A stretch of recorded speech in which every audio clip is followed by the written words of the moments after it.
الحمد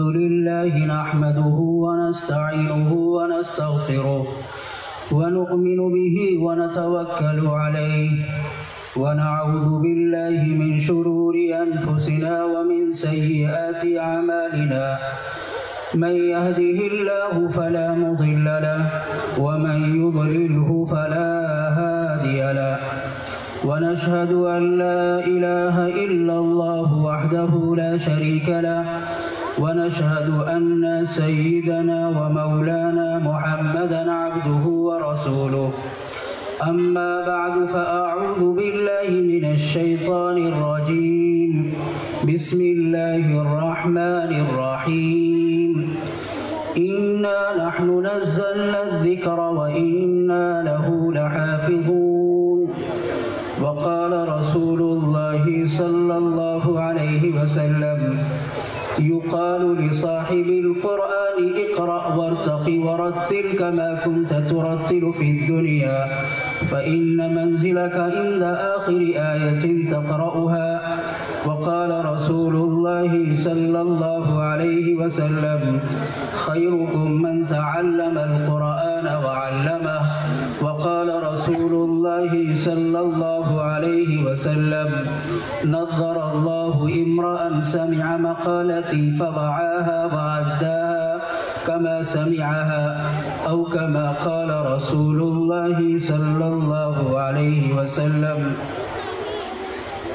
معزز سامعین کرام، حاضرین محفل، ہم سب کے آقا جناب نبی کریم صلی اللہ تعالی علیہ وسلم اس دنیا میں تشریف لے آئے، پھر اس دنیا سے تشریف بھی لے گئے۔ آپ نے جاتے جاتے یہ بات ارشاد فرمائی، ترکت فیکم امرین، میں تو جا رہا ہوں لیکن میں تمہارے درمیان دو چیز چھوڑے جا رہا ہوں، لن تضلوا ما تمسکتم بہما، دیکھو ان دونوں چیزوں سے جب تک تمہارا تعلق استوار رہے گا، جب تک تمہارا تعلق مضبوط رہے گا، تم صراط مستقیم پر چلتے رہو گے، گامزن رہو گے، کبھی تم بھٹک نہیں سکتے۔ کیا ہے وہ دو چیزیں کہ جناب نبی کریم صلی اللہ تعالی علیہ وسلم نے فرمایا میں جا رہا ہوں لیکن دو چیز تمہارے درمیان چھوڑے جا رہا ہوں، اگر تم اس کو مضبوطی سے تھامے رکھو گے لن تضلوا، تو تم کبھی بھٹک نہیں سکتے، راہ مستقیم سے ہٹ نہیں سکتے۔ آپ نے پہلی چیز ارشاد فرمایا کتاب اللہ، قرآن کریم سے اگر تمہارا رشتہ مضبوط رہے گا تو تم صراط مستقیم پر رہو گے، ہدایت کے راستے پر اور صحیح راستے پر رہو گے۔ دوسری چیز ہے والسنہ، میری سنت پر، میری حدیث پر جب تک تمہارا عمل رہے گا تب تک تم صراط مستقیم پر گامزن رہو گے۔ ہم سب کے لیے بڑی سعادت کی بات ہے، بڑی خوشی اور مسرت کی بات ہے کہ آج کے جس اجلاس میں ہم اور آپ موجود ہیں، اللہ کے فضل سے وہاں قرآن کریم بھی ختم کرنے والے اور مکمل کرنے والے ہیں۔ وہیں آج اصح الکتب بعد کتاب اللہ، اللہ جل شانہ کی کتاب قرآن کے بعد تمام علماء اور ائمہ کا اور پوری دنیا کا اس بات پر اتفاق ہے کہ سب سے زیادہ صحیح کتاب، سب سے زیادہ قابل اعتبار کتاب، سب سے زیادہ قابل اعتماد کتاب وہ کوئی اور کتاب نہیں ہے بلکہ یہ کتاب ہے جس کو ہم اور آپ بخاری شریف کہتے ہیں، جس کا مکمل نام ہے الجامع الصحیح المسند المختصر من امور رسول اللہ صلی اللہ علیہ وسلم وسننہ وایامہ۔ میرے بھائیوں، ابھی ہمارے اور آپ کے سامنے ان لوگوں کو اعزاز سے نوازا گیا، اکرام سے نوازا گیا جو دین کی خدمت کرتے ہیں، دین حاصل کر رہے ہیں یا یہ کہ کسی کے دین کے حصول کا ذریعہ بن رہے ہیں۔ یہ اعزاز اور اکرام تو اس دنیا میں ہے، آخر آخرت میں چل کر کے کیا اعزاز اور اکرام ہوگا۔ ہمارے اور آپ کے پاس اتنے تصور کی اڑان اور پرواز بھی نہیں ہے کہ ہم اس دنیا میں رہ کر کے اس کا تصور کر سکیں۔ بچوں کو دستار باندھی گئی، ان کی حوصلہ افزائی کی گئی۔ اہل عرب کہتے ہیں کہ آدمی کو حوصلہ افزائی کرنے میں کنجوسی اور بخیلی سے کام نہیں لینا چاہیے، بڑوں کی طرف سے چھوٹوں کی حوصلہ افزائی ہوتی رہنی چاہیے۔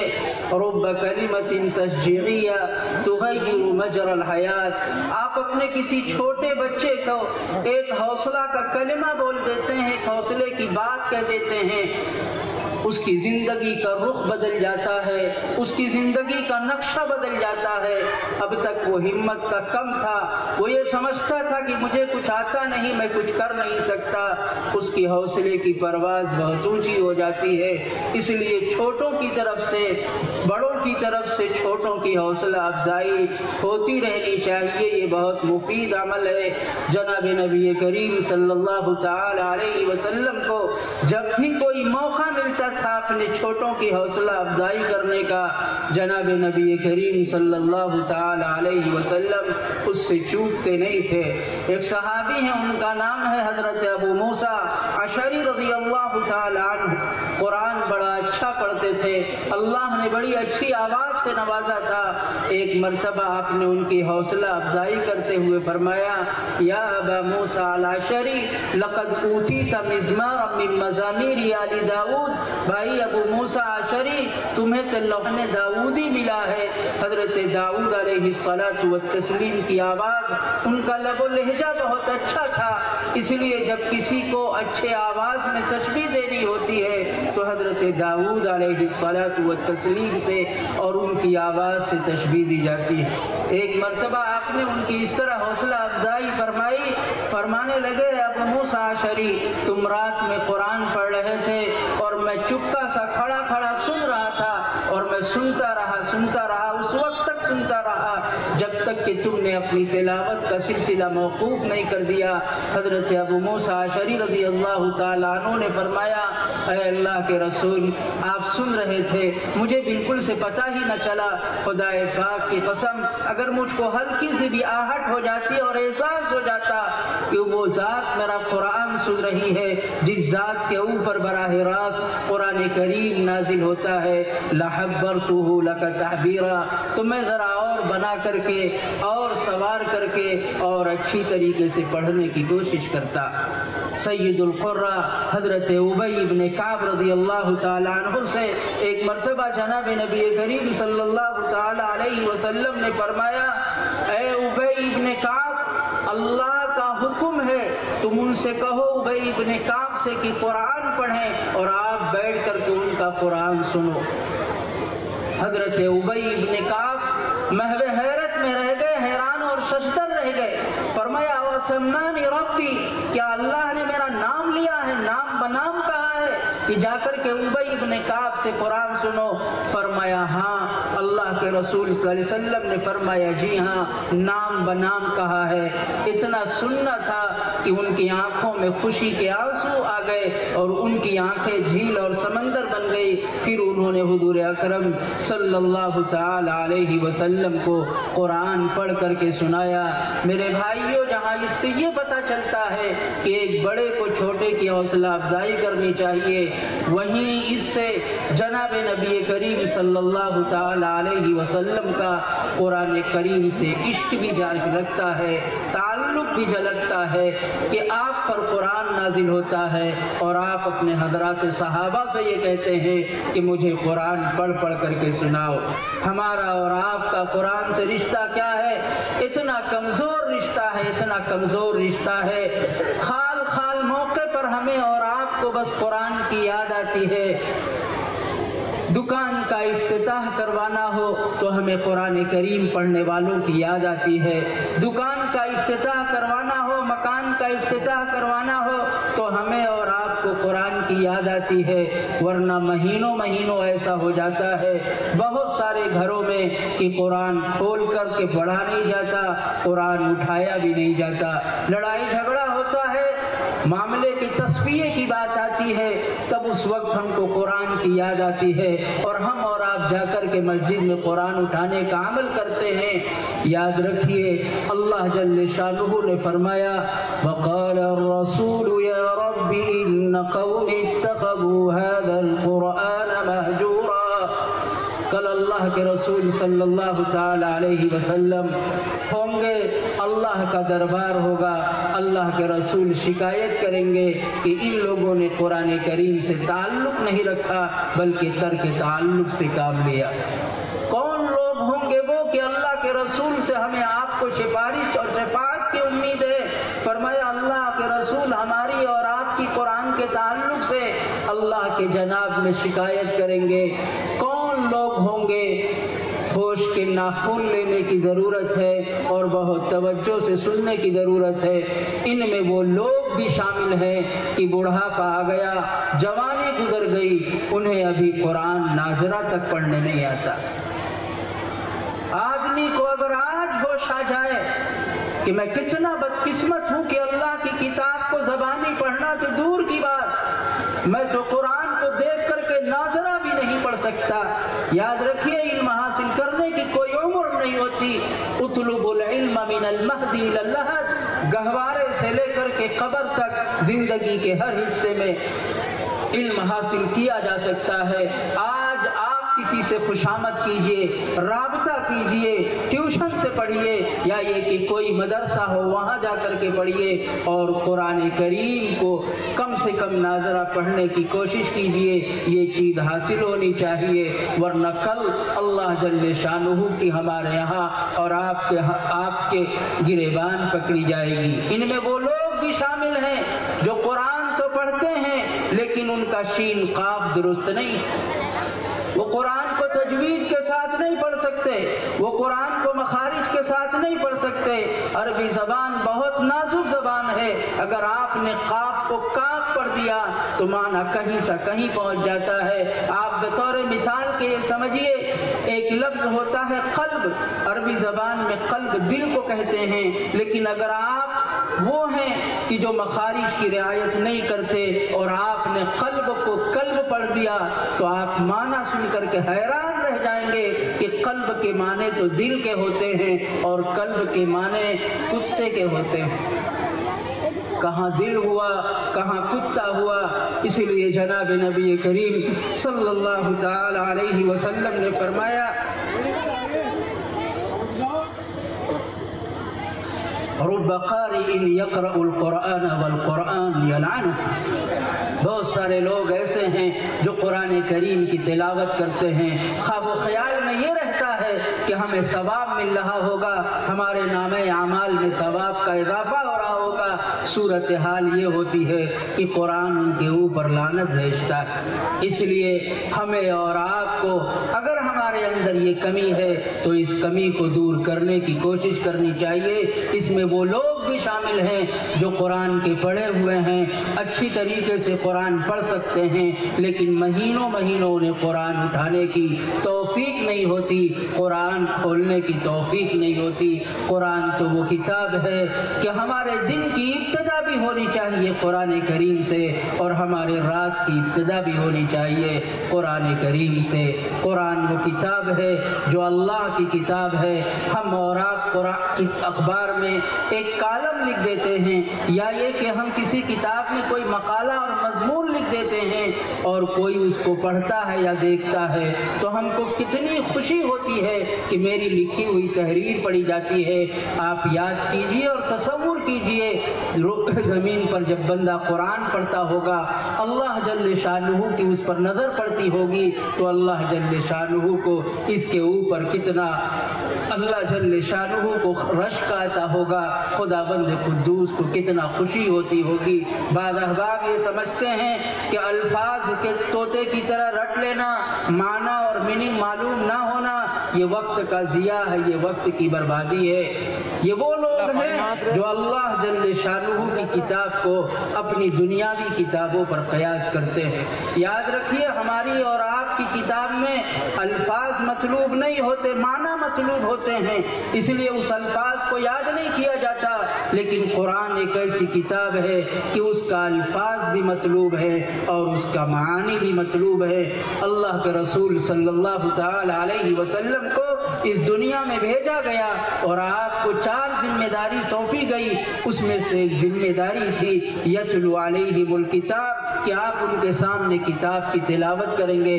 آپ بتائیے تلاوت کس کی جاتی ہے؟ معانی کی تلاوت کی جاتی ہے یا یہ کہ الفاظ کی تلاوت کی جاتی ہے؟ ایک مرتبہ حضور اکرم صلی اللہ علیہ وسلم نے فرمایا من قرأ الف لام میم فلہ بہ حسنہ، جو شخص قرآن کا ایک حرف پڑھے گا اس کو نیکی ملے گی، والحسنۃ بعشرۃ امثالھا، اور ایک کا بدلہ ہم اسے 10 دیں گے۔ اور آپ کو یہ جان کر کے حیرت ہوگی کہ اللہ کے رسول نے جس حرف کو بطور مثال کے پیش کیا تھا، ساری دنیا، سارے علماء اس بات پر اتفاق ہے کہ اس کا معنی اور مفہوم اللہ جل شانہ کے علاوہ کوئی نہیں جانتا۔ آپ نے مثال میں کہا تھا الف لام میم، پڑھے لکھے لوگ یہ جانتے ہیں کہ یہ شمار ہوتا ہے حروف مقطعات میں سے، اور حروف مقطعات کا معنی اللہ جل شانہ کے علاوہ کوئی نہیں جانتا۔ آپ نے فرمایا تھا جو شخص الف لام میم پڑھے گا وہ یہ نہ سمجھے کہ میں نے ایک حرف پڑھا، بل الف حرف، لام حرف، میم حرف، الف بھی ایک حرف ہے، لام بھی ایک حرف ہے، میم بھی ایک حرف ہے، لہذا اس کو 10 نیکی نہیں بلکہ اس کو 30 نیکی ملے گی۔ یہ بات یاد رکھنی چاہیے۔ بعض جگہ الفاظ بھی مطلوب ہوتے ہیں۔ اذان اگر اردو میں دی جائے ہمارے ہندوستان میں تو زیادہ سمجھ میں آئے گی یا عربی زبان میں دینے سے زیادہ سمجھ میں آئے گی؟ ظاہر ہے کہ ہماری زبان اردو ہے تو اردو میں اگر اذان دی جائے تو زیادہ ہمیں سمجھ میں آئے گی۔ پھر بھی اس کے باوجود پوری دنیا میں جہاں بھی مسلمان بسے ہیں، چاہے وہ عربی جانتے ہو یا عربی نہ جانتے ہو، اذان عربی زبان ہی میں دی جائے گی۔ معلوم ہوا کہ بعض جگہ معانی نہیں، الفاظ بھی مطلوب ہوتے ہیں۔ جمعہ کے دن، عید کے دن خطبہ دیا جاتا ہے، وہ عربی زبان میں دیا جاتا ہے۔ بسا اوقات ایسا ہوتا ہے بیٹھنے والوں میں سے کوئی بھی ایک عربی نہیں جانتا، بلکہ اس سے بھی بڑھ کر کے یہ بات کہی جا سکتی ہے کہ کبھی خطیب خطبہ دیتا ہے اور اس کو بھی عربی نہیں معلوم ہوتی، لیکن اس کے باوجود بھی جو خطبہ دیا جاتا ہے، خطبہ جو مشروع ہے شریعت میں، وہ عربی زبان ہی میں دیا جائے گا، عربی زبان کے علاوہ کسی دوسری زبان میں نہیں دیا جائے گا۔ میرے بھائیو، یہ اللہ کی کتاب ہے۔ لوگوں نے حضور اکرم صلی اللہ علیہ وسلم پر الزام دھرا تھا کہ یہ اپنی طرف سے گڑھ لیتے ہیں، ان کو فلاں سکھا دیتا ہے، پھر آ کر کے وہ لوگوں کو بتا دیتے ہیں۔ اللہ جل شانہ نے فرمایا تھا چیلنج ہے، اس جیسا ایک قرآن لکھ کر کے لاؤ۔ عربوں کو اپنی فصاحت اور بلاغت پہ بڑا ناز تھا، وہ اپنے آپ کو عربی کہتے ہیں، عربی کے معنی ہوتے ہیں بولنے والا، اور ہم کو اور آپ کو کیا کہتے ہیں آپ کو معلوم ہے؟ ہم کو اور آپ کو عجمی کہتے ہیں۔ عجمی کے عربی میں معنی ہوتے ہیں گونگے کے، گویا ہم بولنا جانتے تم بولنا ہی نہیں جانتے۔ اللہ جل شانہ نے فرمایا حضور بھی تمہاری طرح عربی ہیں، تم کو اپنی فصاحت پر بڑا ناز ہے، تمہیں اپنی بلاغت پر بڑا ناز ہے، ایسا کرو تم اس جیسا قرآن لکھ کر کے لاؤ۔ اور سنو، کوششیں 2 طرح کی ہوتی ہیں، ایک انفرادی کوشش ہوتی ہے، اجتماعی کوشش ہوتی ہے۔ ہماری طرف سے کھلی ہوئی اجازت ہے، تم انفرادی بھی کوشش کر سکتے ہو، اجتماعی بھی کوشش کر سکتے ہو، لیکن ہمارا یہ چیلنج ہے کہ تم اس طریقے کا قرآن نہیں لا سکتے۔ پھر فرمایا گیا 10 سورتیں لے آؤ، پھر فرمایا گیا 1 آیت لے آؤ، چھوٹی سی آیت لے آؤ، لیکن یہ بات آپ کان کھول کر کے یہ سن لیجئے، یہ چیلنج جیسے 1400 سال پہلے تھا، وہ چیلنج آج کی دنیا میں بھی باقی ہے، اور قیامت کا سورج جب طلوع ہوگا اس دن کے لیے بھی یہ چیلنج باقی اور برقرار ہے۔ آج دنیا نے کتنی ترقی کر لی، لوگ کتنا اچھا لکھتے ہیں، لیکن اس کے باوجود بھی قرآن کا ایک چیلنج ہے کہ عربی ہو یا عجمی ہو، یہاں کا رہنے والا ہو یا عرب کا کوئی رہنے والا ہو، اس جیسی کتاب نہ کوئی لکھ پایا ہے نہ لکھ پا رہا ہے، اور اللہ نے فرمایا آئندہ بھی کوئی لکھ نہیں پائے گا۔ لوگوں نے طرح طرح کے اعتراض کیے، قرآن کو مٹانے کی کوشش کی۔ اللہ نے فرمایا اِنَّا نَحْنُ نَزَّلْنَا الذِّكْرَ وَإِنَّا لَهُ لَحَافِظُونَ، دیکھو ہم نے قرآن نازل کیا ہے اور ہم ہی قرآن کی حفاظت فرمائیں گے۔ اس سے پہلے توریت آئی، اس سے پہلے انجیل آئی، اس سے پہلے زبور نازل ہوئی، اللہ نے ان کی حفاظت کا وعدہ نہیں لیا تھا، اس لیے اس میں تحریف ہوئی، تبدیلی ہوئی، ان کے ماننے والوں نے اپنے منشے کے مطابق اس میں ادھر ادھر کیا۔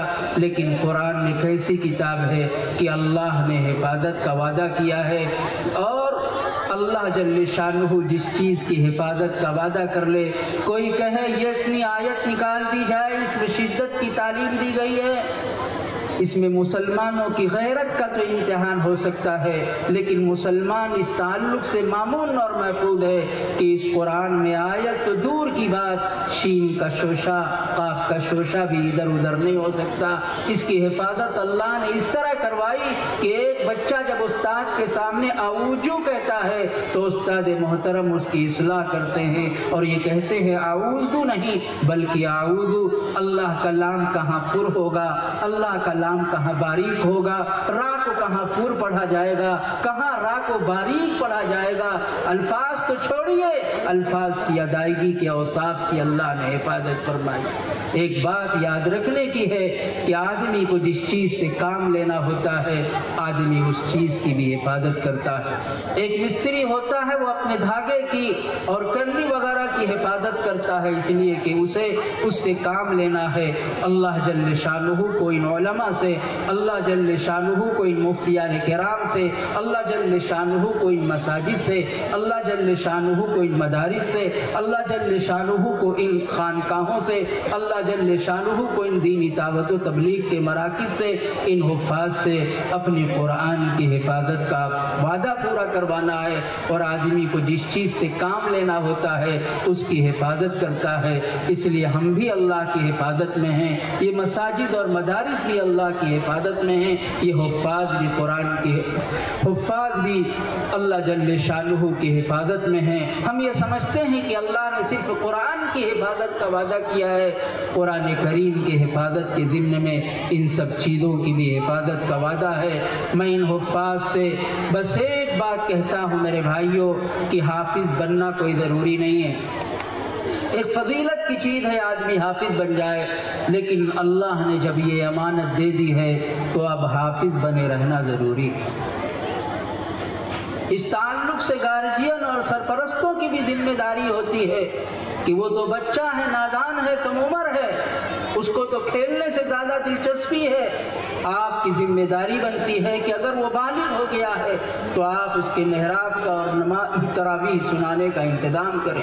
وہ تلاوت کرتا ہے یا یہ کہ تلاوت نہیں کرتا، آپ کی اس پر بہت گہری اور باریک سے نظر ہونی چاہیے۔ اللہ کے رسول صلی اللہ علیہ وسلم نے فرمایا کہ یہ قرآن ایسا ہے جیسے کوئی شرکت جانور ہو اور اسے کھوٹے میں باندھ دیا جائے، اگر اس کو موقع ملتا ہے تو وہ کھوٹا ووٹا اکھاڑ کر کے بھاگ جاتا ہے۔ اسی طرح آدمی جب قرآن کے تعلق سے تھوڑی سی بھی غفلت برتتا ہے، تلاوت کا معمول نہیں بناتا، اہتمام نہیں کرتا، تو یہ قرآن اس کے سینے سے نکل جاتا ہے۔ اس لیے اس چیز کی حفاظت کرنی ضروری ہے میرے بھائیو۔ اسی طرح قرآن کی دین کی جو بھی تعلیم ہو اس کو نہایت خلوص کے لیے اللہ جل شانہ کے لیے آدمی کو یاد کرنا چاہیے۔ ایک حدیث ہے، حضرات صحابہ جب اس کو پڑھتے تھے سنتے تھے تو اکثر بے ہوش ہو جایا کرتے تھے۔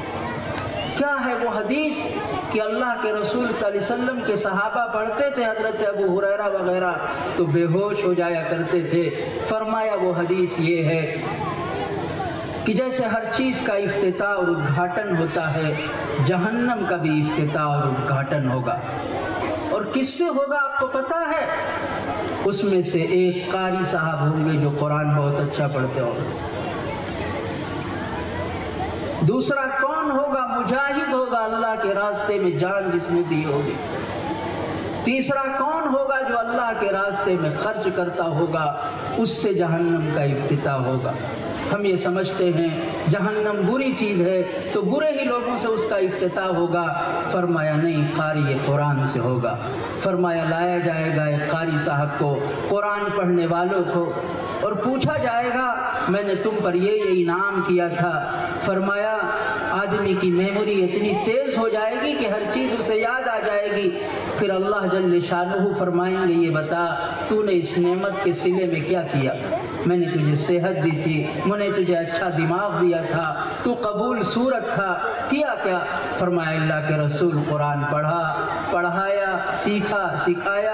فرمایا نہیں، تو نے یہ سب اس لیے کہا تاکہ دنیا یہ کہے کہ یہ تو قاری صاحب ہے، کتنا اچھا قرآن پڑھتے ہیں۔ تو یہی چاہتا تھا نا کہ دنیا یہ جانے کہ آپ قاری صاحب ہیں، بہت اچھا قرآن پڑھتے ہیں، پڑھاتے ہیں، سیکھتے سکھاتے ہیں۔ فقط قیل، تمہاری نیت کے اعتبار سے تمہیں صلہ مل گیا۔ فرشتوں سے کہا جائے گا اس کو گھسیٹو اور گھسیٹتے ہوئے جہنم میں لے جا کر کے ڈال دو۔ مجاہد کو بلایا جائے گا، اس سے پوچھا جائے گا اور اس کو نعمتیں یاد دلائی جائیں گی اور اس کو بھی اپنی ساری کی ساری نعمتیں یاد آ جائیں گی۔ اللہ فرمائیں گے اس کے بدلے میں کیا کیا؟ فرمایا اے اللہ میں نے تو اس کے لیے یہ کیا کہ تیرے راستے میں اپنی جان دے دی۔ فرمایا نہیں، تو نے یہ سب اس لیے کیا لیقال انک جری۔